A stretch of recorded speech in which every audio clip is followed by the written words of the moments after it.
You felt it before, that quiet certainty in your chest. The sense that you're right. Not maybe right, not probably right, completely right. But what if that feeling is the very thing that makes you wrong? It doesn't happen in dramatic moments. It happens in ordinary decisions.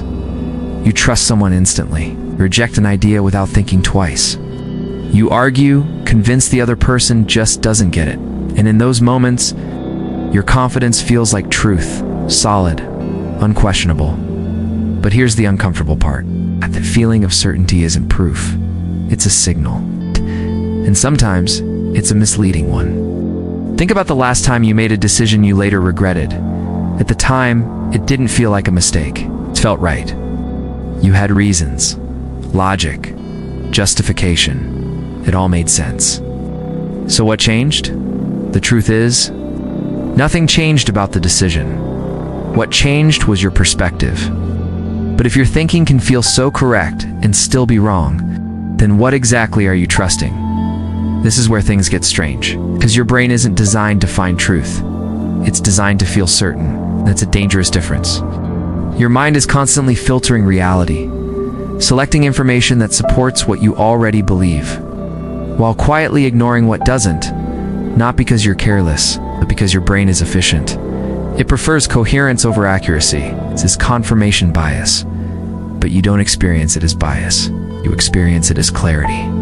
You see evidence that supports your opinion, and it feels like validation. You overlook contradictions, and it feels like irrelevance. But what if that confidence is the problem? There's a famous psychological experiment where participants were asked to solve a simple problem. Many got it wrong. But what stood out wasn't the mistake, it was their confidence. Even after being shown the correct answer, many still believed they were right, not because they were stubborn, because their mind had already committed to a narrative. And once your brain commits, it protects that belief. It starts building a story around it.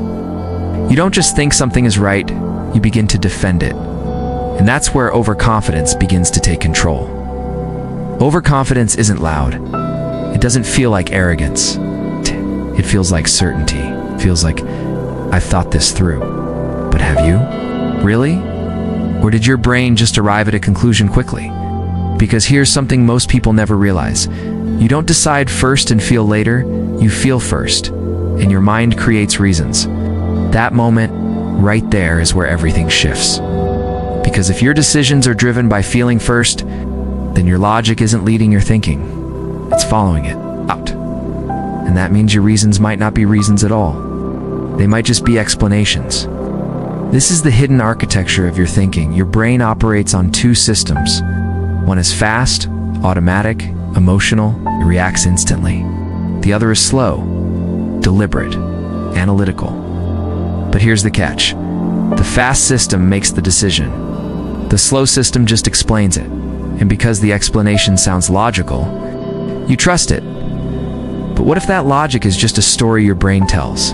Think about arguments. Have you ever noticed how both sides feel absolutely right?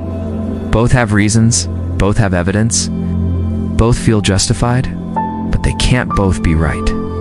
So what's happening? Each person is seeing a different version of reality, filtered through their own biases. This is emotional reasoning. You don't believe something because it's true. It feels true, so you believe it. But what if your strongest convictions are built on the weakest foundations?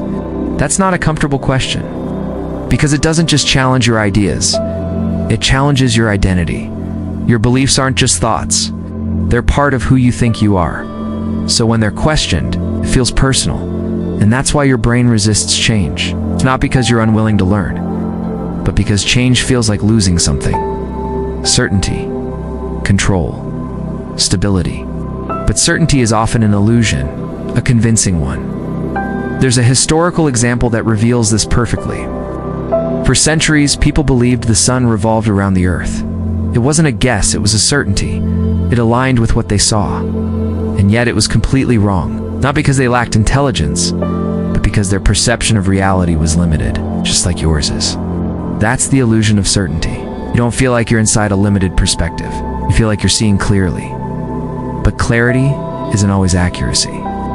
So the real question isn't, am I right? It's, what if I'm wrong and I can't see it? That question changes everything. Because the moment you start questioning your own thinking, you interrupt the automatic process. Awareness is like a mental pen. The moment you become aware, you stop reacting and start writing your decisions consciously. Instead of being pulled by your first instinct, you pause, you observe, you question. Not everything, odd enough to break the illusion. Because the most dangerous decisions in your life are the ones you feel most certain about, not the ones you doubt. Those are the ones that shape your life silently. Your relationships, your career, your identity, all influenced by decisions that once felt obviously right, but obvious doesn't mean true.